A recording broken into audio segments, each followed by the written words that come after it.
This is wonderful. We just missed the train coming through there, the Amtrak.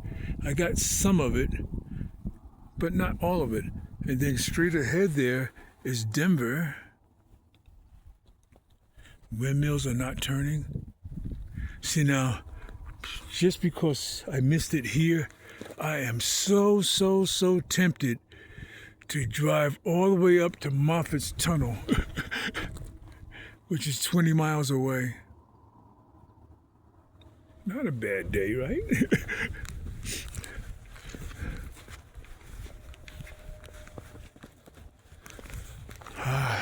Well, I'm thankful for what I got.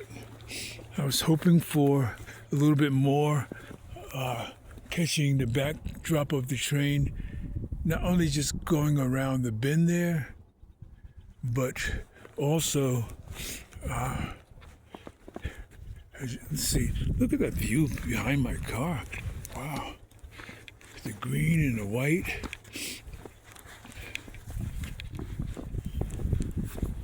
But this is our day. It's like 10 o'clock in the morning or so. But look at this. Where's my dog? There she is.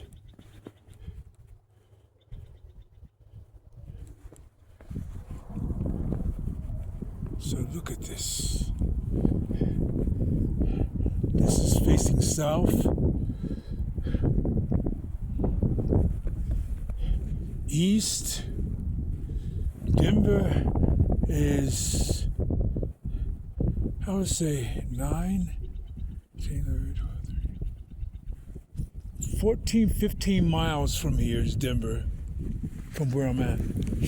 Okay, so we're gonna head them up, Precious, and see if we can make a couple of more small stops. That train zipped through there. How could it? There's no way that train could have. It normally takes about, from this tunnel here in front of us to the train trestle. That's almost a 2 or 3, almost 5 minutes. And God knows my rocket ship, I think